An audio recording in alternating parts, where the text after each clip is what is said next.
The void between Mars and Jupiter held secrets that would change the course of human history. On a seemingly ordinary day in 2157, the Arcturus Consortium's survey vessel Eternal Dawn dropped out of faster-than-light travel, its crystalline hull refracting sunlight across the asteroid belt. The ship's commander, Supreme Navigator Vexthor, stood on the bridge with his 4 arms clasped behind his back, mandibles clicking in mild annoyance, as his crew analyzed the third planet of this unremarkable solar system. Another primitive civilization, Vexthor announced to his bridge crew, his telepathic voice resonating with centuries of assumed superiority. Their electromagnetic emissions are chaotic, their orbital infrastructure primitive, hardly worth the fuel we spent getting here. The Arcturus Consortium had ruled the galaxy's eastern spiral arm for 50,000 years. They had uplifted dozens of species, subjugated hundreds more, and considered themselves the architects of civilization itself. Their technology was based on perfectly engineered crystalline computers, their ships powered by harvested stellar energy, and their weapons capable of reducing planets to asteroid fields. But Vexthor's dismissal of Earth would prove to be the greatest miscalculation in the consortium's history. Deep beneath the Pacific Ocean, in a facility known only as Deep Haven, Director Sarah Chen received the first alerts of the alien vessel's arrival. She stood in the heart of humanity's most closely guarded secret, a command center that had been operational for over a century, preparing for this very moment. "Status report," she commanded, her voice steady despite the weight of the moment. "The vessel matches no known configuration, Director," Lieutenant Marcus Rodriguez reported, his fingers dancing across holographic displays. "But its energy signature is massive. Conservative estimates suggest technology centuries beyond our public capabilities." Chen allowed herself a small smile. "Public capabilities being the operative word, Lieutenant. For the past 100 years, humanity had maintained an elaborate facade, while the world's governments squabbled over minor territories and resources in full view of any watching eyes. Deep underground, and in secret bases throughout the solar system, Earth had been preparing. The public space program, with its clumsy rockets and primitive satellites, was a carefully orchestrated show. The real human fleet lay dormant, hidden in dimensional pockets created by Project Oracle, waiting for the moment of truth. The consortium's first message arrived exactly as their behavioral models had predicted. It was a demand for submission, wrapped in the thinnest veneer of diplomatic language. "People of Earth," Vexthor's message boomed across all frequencies. "Your world has been noted by the Arcturus Consortium. We offer you the opportunity to join our civilization as a protectorate species. Resist, and we will be forced to demonstrate the consequences of defiance. You have 48 Earth hours to respond." In public, Earth's government scrambled to convene emergency sessions. The media erupted with panic and speculation. Religious leaders called for prayer and preparation for the end times. But in Deep Haven, Director Chen calmly initiated humanity's real response. "Operation Ghostlight is now active," she announced to her staff. "Alert all Oracle facilities. Begin awakening the fleet." Throughout the solar system, in dimensional pockets invisible to conventional sensors, humanity's true military force stirred to life. Ships that incorporated technology reverse-engineered from a crashed alien vessel in 1947 powered up their quantum cores. Weapons that could manipulate the fabric of space-time itself came online, and crews who had trained their entire lives for this moment took their stations. The consortium observed Earth's apparent panic with smug satisfaction. Their sensors detected the primitive military preparations, the launching of chemical rockets, the mobilization of nuclear weapons, the clumsy attempts to coordinate a global defense. It was exactly what they expected from a species at this stage of development. They didn't detect the quantum ripples as humanity's real fleet powered up. They didn't notice the dimensional distortions as advanced weapons platforms moved into position. And they certainly didn't realize that every panic response, every primitive preparation, was a carefully choreographed performance designed to reinforce their prejudices. Such a waste of resources, Vex Thor commented to his second-in-command. They actually believed their chemical explosives and nuclear weapons could harm our ships. Perhaps we should demonstrate our power now, save them the embarrassment of attempting resistance. But before he could give the order, his sensor officer interrupted with an urgent report. Supreme Navigator, I'm detecting unusual quantum fluctuations throughout the system.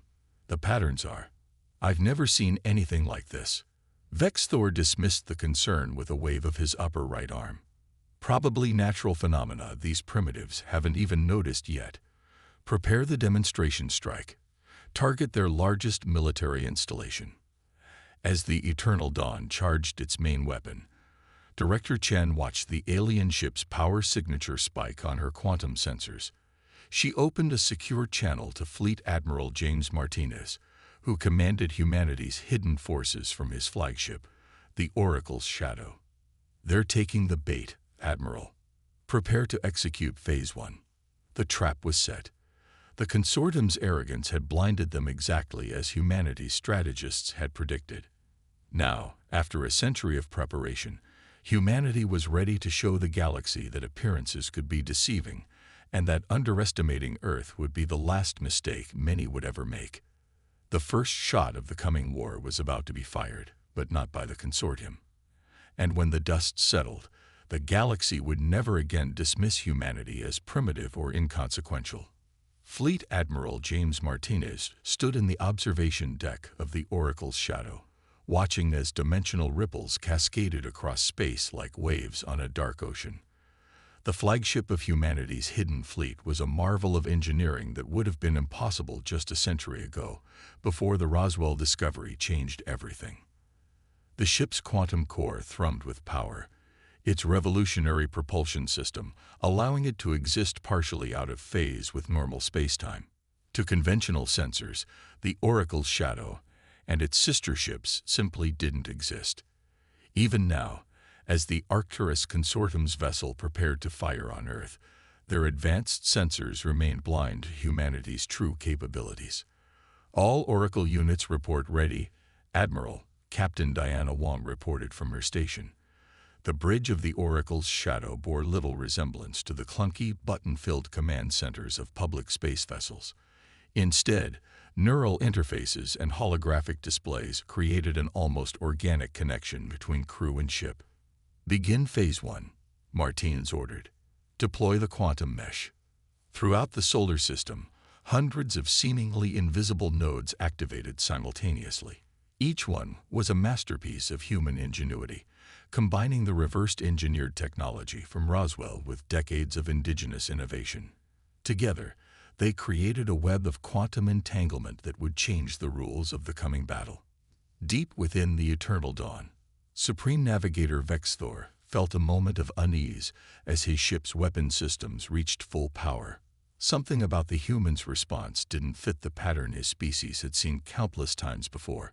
Yes, there was fear and chaos on the surface, but it felt orchestrated. Supreme Navigator, his science officer called out, mandibles twitching with concern. The quantum fluctuations are increasing exponentially.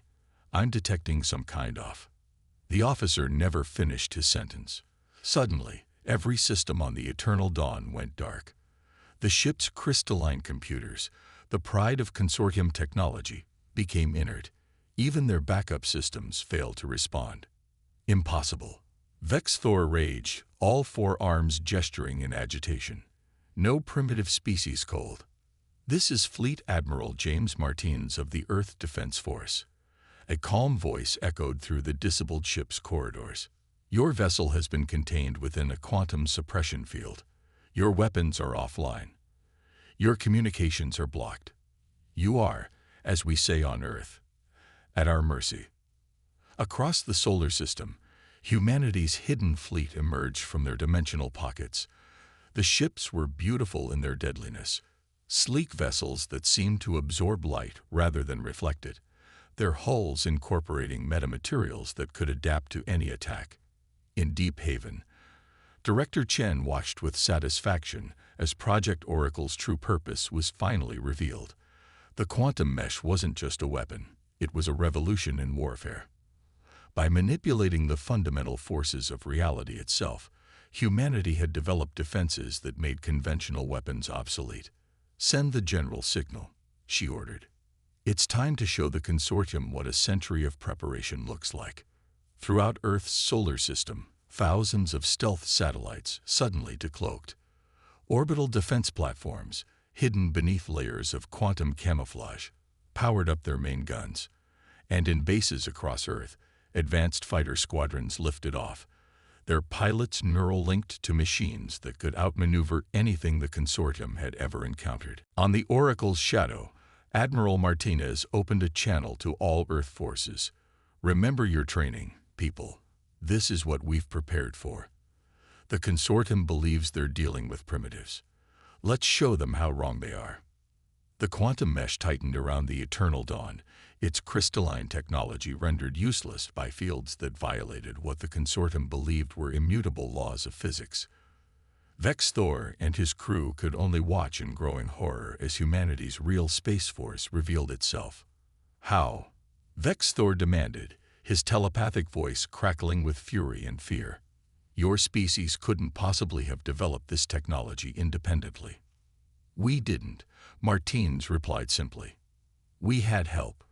From one of your own ships that crashed on our world 2 centuries ago. We've spent that time preparing, advancing, and waiting. The primitive civilization you see on the surface. That's what we wanted you to see." The revelation hit Vex Thor like a physical blow. The lost survey ship from the second expansion, the one that had vanished without a trace near this insignificant world. All this time, the humans had been learning, adapting, and building. In Deep Haven, Director Chen initiated the final phase of Project Oracle. Across Earth, the carefully maintained facade began to fall away. Hidden cities emerged from beneath the oceans. Advanced defense systems rose from beneath desert sands. The primitive world the consortium had dismissed transformed before their eyes into something far more formidable. "Your consortium has ruled through fear and technological superiority." Chen's voice joined Martinez's on the command channel. "But humanity chose a different path. We hid our strength, learned from your mistakes, and prepared for this day. Now, Supreme Navigator Vex Thor, you face a choice. You can be the one who first recognizes humanity as equals, or you can be remembered as the leader who discovered exactly how far we've come." The quantum mesh pulsed with power, a demonstration of just how completely humanity had surpassed the consortium's understanding of physics. Project Oracle had achieved its ultimate goal, not just preparing Earth for first contact, but ensuring that when it came, humanity would never be underestimated again. The real war was about to begin, and the galaxy was about to learn that appearances could be deceiving. Humanity hadn't just caught up to the consortium. In many ways, they had surpassed them, and they were ready to prove it. The consortium's response came swiftly and predictably. Within hours of the Eternal Dawn's capture, their battle fleet emerged from hyperspace at the edge of the solar system. 500 crystalline warships, each one carrying enough firepower to level a continent, arranged themselves in classic consortium battle formation. Fleet Admiral Maria Patel, commander of the consortium's 3rd Expeditionary Force, surveyed the tactical display with cold confidence. "Release the Eternal Dawn," she broadcast across all frequencies, "or watch your civilization burn." In Deep Haven, Director Chen and Admiral Martinez shared a knowing look through their quantum-linked holoconference. "They're following the response pattern exactly as predicted," Chen noted. "Tactical analysis gives us a 97% probability they'll target our major population centers first. Then let's not disappoint them," Martins replied, a grim smile playing across his features. "Execute silent strike protocols." Throughout the solar system, humanity's hidden fleet remained in their quantum pockets, invisible to even the consortium's most advanced sensors. But they weren't inactive. Each ship was precisely positioned according to plans a century in the making. The consortium fleet began their advance, their crystalline ships refracting sunlight in a dazzling display of power. Fleet Admiral Patel watched with satisfaction as her sensors showed Earth's primitive defenses, satellites, space stations, and chemical rockets, scrambling to respond. "Pathetic," she commented to her command staff. "They reveal one advanced ship and think they can challenge the consortium. Begin the bombardment. Target their largest cities first." But as her fleet moved into firing position, something unprecedented happened. The quantum fabric of space itself seemed to ripple, and suddenly her fleet's formation was broken. Ships that had been perfectly aligned found themselves hundreds of kilometers off position. "What's happening?" Patil demanded, all six of her eyes widening in alarm. "Unknown, Admiral," her science officer reported frantically. "Our navigation systems are showing multiple conflicting positions. It's as if space itself is shifting." Martinez finished for them, his voice suddenly broadcasting across every consortium ship. "Welcome to humanity's first lesson in modern warfare." The consortium's response came swiftly and predictably. Within hours of the Eternal Dawn's capture, their battle fleet emerged from hyperspace at the edge of the solar system. 500 crystalline warships, each one carrying enough firepower to level a continent, arranged themselves in classic consortium battle formation. Fleet Admiral Maria Patel, commander of the consortium's 3rd Expeditionary Force, surveyed the tactical display with cold confidence. "Release the Eternal Dawn," she broadcast across all frequencies, "or watch your civilization burn." In Deep Haven, Director Chen and Admiral Martinez shared a knowing look through their quantum-linked holoconference. "They're following the response pattern exactly as predicted," Chen noted. "Tactical analysis gives us a 97% probability they'll target our major population centers first." "Then let's not disappoint them," Martinez replied, a grim smile playing across his features. "Execute silent strike protocols." Throughout the solar system, humanity's hidden fleet remained in their quantum pockets, invisible to even the consortium's most advanced sensors. But they weren't inactive. Each ship was precisely positioned according to plans a century in the making. The consortium fleet began their advance, their crystalline ships refracting sunlight in a dazzling display of power. Fleet Admiral Patel watched with satisfaction as her sensors showed Earth's primitive defenses, satellites, space stations, and chemical rockets, scrambling to respond.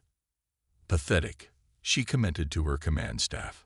"They reveal one advanced ship and think they can challenge the consortium. Begin the bombardment. Target their largest cities first." But as her fleet moved into firing position, something unprecedented happened. The quantum fabric of space itself seemed to ripple, and suddenly her fleet's formation was broken. Ships that had been perfectly aligned found themselves hundreds of kilometers off position. "What's happening?" Patil demanded, all six of her eyes widening in alarm. "Unknown, Admiral," her science officer reported frantically. "Our navigation systems are showing multiple conflicting positions. It's as if space itself is shifting." Martinez finished for them, his voice suddenly broadcasting across every consortium ship. "Welcome to humanity's first lesson in modern warfare." The silent strike began in earnest.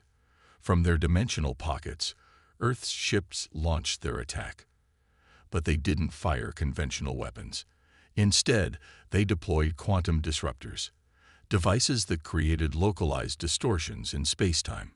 Consortium ships found themselves fighting an enemy they couldn't see, using weapons that suddenly behaved unpredictably. Their crystalline computers, the most advanced in known space, struggled to process what was happening as fundamental physical constants shifted around them. "Impossible," Patil raged as her flagship systems reported multiple failures. "No species has ever managed to weaponize quantum mechanics at this scale." "That's because no species had 2 centuries to prepare," Chen's voice replied calmly. "While you watched our primitive rockets and laughed at our chemical engines, we were perfecting technologies you never imagined possible." The battle unfolded like a deadly dance. Consortium ships fired their planet-killing weapons into empty space, their targeting systems confused by quantum ghosts. Meanwhile, humanity's fleet struck from dimensional pockets, their attacks precisely calculated to disable rather than destroy. One by one, the mighty warships of the consortium fell silent, their crystalline cores disrupted by weapons that shouldn't exist. The few shots they managed to fire were harmlessly absorbed by quantum shields that bent space itself around Earth's ships.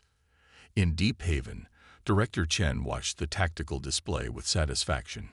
Decades of preparation, countless simulations, and the combined intellectual might of humanity had led to this moment. The consortium was learning the hard way that technological superiority wasn't just about raw power, it was about innovation, adaptation, and the willingness to think beyond conventional limitations. Final phase, Martinez ordered. Show them our full fleet. The Consortium High Council convened an emergency session for the first time in 5,000 years.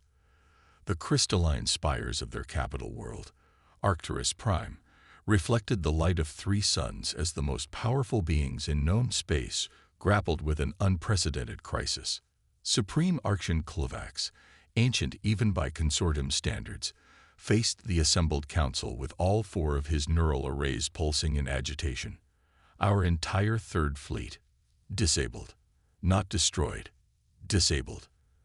By a species we had classified as barely past planetary civilization. The implications shook the foundations of consortium society. For 50 millennia, their technological superiority had been absolute. Their crystalline computing, their mastery of energy weapons, their faster-than-light drive, all had been unchallenged. Until now. Meanwhile, Earth's forces were already in motion. Admiral Martinez stood on the bridge of the Oracle's shadow, watching as Operation Starfall began.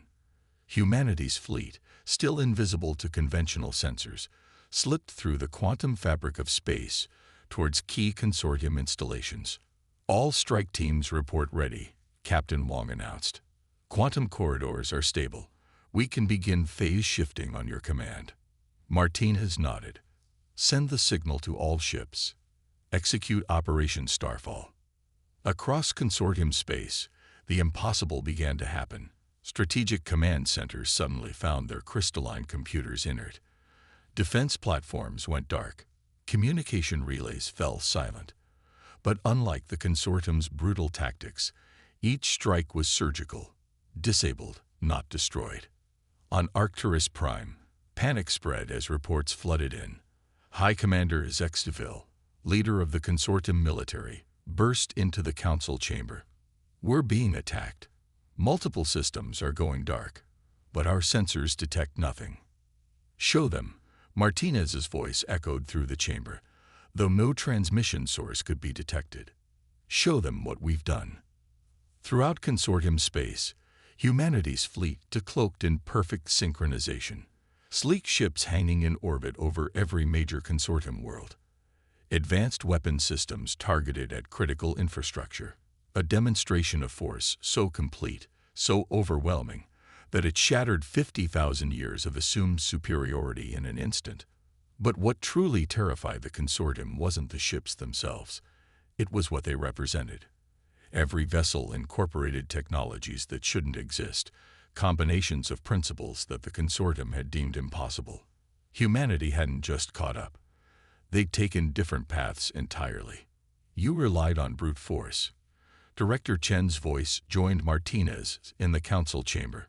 You built bigger weapons, stronger shields, more powerful engines. But you stopped innovating. You stopped questioning.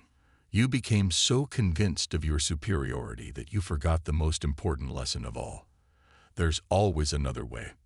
The quantum phase drives that allowed Earth's ships to slit between dimensions, born from studying the Roswell crash and asking questions the consortium never considered.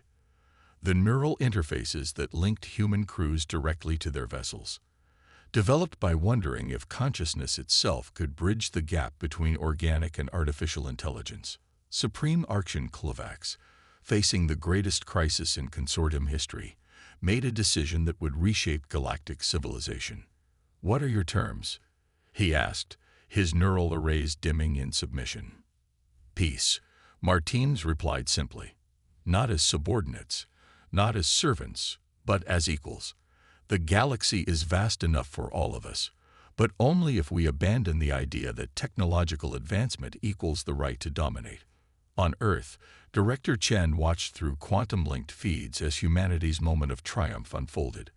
But unlike the consortium, there was no euphoria in victory, no desire for revenge or dominion. Instead, there was a solemn recognition of responsibility. We had 2 centuries to prepare. She transmitted to both Earth's forces and the consortium leadership 200 years to learn from your mistakes, to develop technologies you never imagined, and to understand that true strength lies not in the ability to destroy, but in the wisdom to know when not to. The Consortium High Council, faced with irrefutable proof of their own limitations, voted unanimously to accept Earth's terms. But this wasn't just a military victory. It was a fundamental shift in the galaxy's balance of power. Humanity had proven that progress didn't follow a single path, that innovation could flourish in the shadows, and that sometimes the greatest strength lay in being underestimated. As Earth's fleet maintained its position throughout consortium space, a new era began to dawn. The age of single-species dominion was ending. In its place would rise something new, a galaxy where different approaches to technology and civilization could coexist, where progress wasn't measured by the ability to conquer, but by the wisdom to collaborate. The tide hadn't just turned, it had transformed into something entirely new, carrying all of known space toward an uncertain but promising future. 6 months after the surrender of the Arcturus Consortium, Earth had become the center of a galactic renaissance. The gleaming spires of New Geneva, humanity's first public extraterrestrial diplomatic center, rose from the Swiss Alps, its quantum phase architecture defying conventional physics while celebrating the blend of human ingenuity and alien technology. Director Chen stood at its highest observation deck, watching representatives from 300 species converge for the first galactic concordat. Among them were former consortium worlds, independent civilizations drawn by humanity's rise, and even species that had hidden their own advances from the consortium's oppressive reign. Quite a view, isn't it? Admiral Martinez joined her, his uniform now bearing the insignia of the newly formed Earth Defense Command. 2 years ago, they thought we were primitives barely worth cataloging. Now they're all here, eager to learn our secrets. Not our secrets, Chen corrected him. Our methods, our way of thinking. That's what really shook them. Not just what we built, but how we built it. Below them, the diplomatic center hummed with activity. In one chamber, human scientists demonstrated quantum phase technology to an amazed audience of alien researchers. In another, representatives from formerly oppressed worlds discussed the formation of a new galactic council, one based on innovation and cooperation rather than military might. The consortium itself was undergoing a remarkable transformation. Supreme Archon Klovax, in an unprecedented move, had stepped down in favor of a younger leadership council that included representatives from all member species. Their crystalline technology, once the symbol of their dominance, was being integrated with new approaches and ideas. Report from the Orion Sector. Director, a young lieutenant approached with a quantum tablet. 3 more hidden civilizations have revealed themselves, requesting technological exchange programs. Chen nodded, unsurprised. Earth's example had sparked a wave of revelations across the galaxy. Other species that had developed in secret, choosing different technological paths than the consortium's brute force approach, were finally emerging from the shadows. You know what amazes them the most? Martins mused, watching a group of former consortium engineers studying the human quantum drive. Not that we hid our advances, but that we chose not to use them for dominance. They expected us to become the new consortium. Instead, we're building something entirely different. The Galactic Concordat was more than just a peace treaty or trade agreement. It was a fundamental reimagining of how civilizations could interact. Earth's quantum technology became the foundation for new forms of faster-than-light travel and communication. Human neural interface systems revolutionized everything from education to entertainment across known space. But perhaps most importantly, humanity's approach to progress. The willingness to question assumptions, to seek alternative paths, to value innovation over tradition, was spreading. The age of single-species dominance was over, replaced by an era of collaborative advancement. In Deep Haven, now transformed into a public research center, the original Roswell artifact was finally displayed, not as a trophy or weapon, but as a reminder that sometimes the greatest discoveries come from the most unexpected places. A message from Fleet Admiral Patel. The lieutenant returned.